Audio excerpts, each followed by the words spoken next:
куклы в национальных коми-нарядах, игрушки, сувениры из дерева и кости, пимы и обильно уставленный разнообразной выпечкой стол, устроители конференции продемонстрировали гостям все, чем богата Ижемская земля. Вопрос сохранения народных традиций и промыслов в этом районе стоит давно. Ведь уникальных мастеров в районе все меньше, зато высок процент безработных. Как выход – увеличение числа самозанятых сельчан. За последние 9 лет по отчетным данным Центра занятости более 100 человек при помощи Центра занятости стали предпринимателями.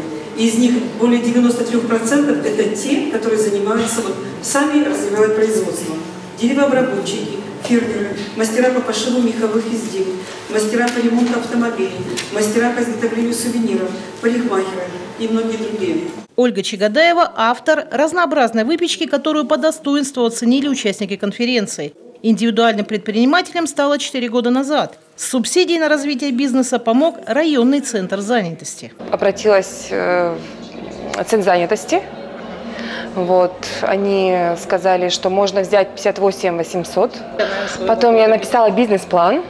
Один раз испекла, понравилось гостям. Говорят, принесите нам на работу, почему бы мы не купим. И как-то пошло, что и мне нравится это.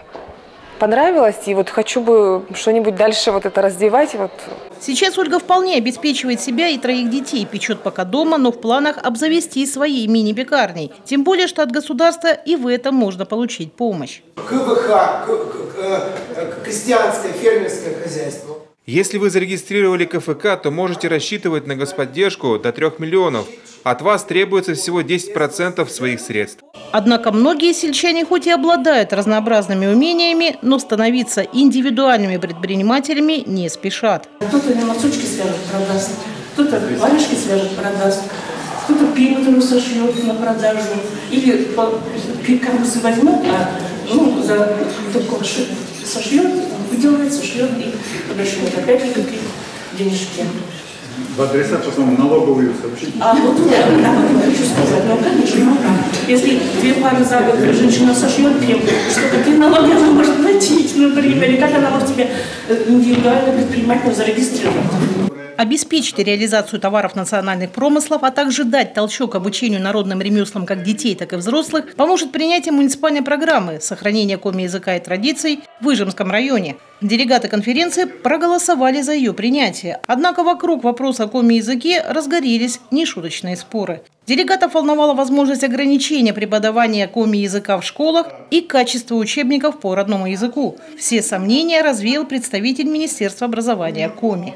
У нас новый закон об образовании вступил в силу с 1 сентября 2013 года, и оттуда пошли эти кардинальные изменения и закона, и стандартов, и всего остального.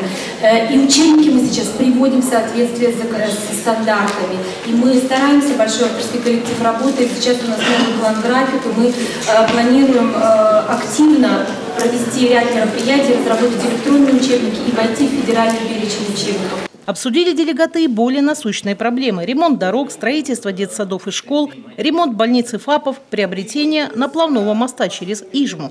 Конференция Коми-народа, конечно же, полезна для нашего района, потому что приезжают из отдаленных сел.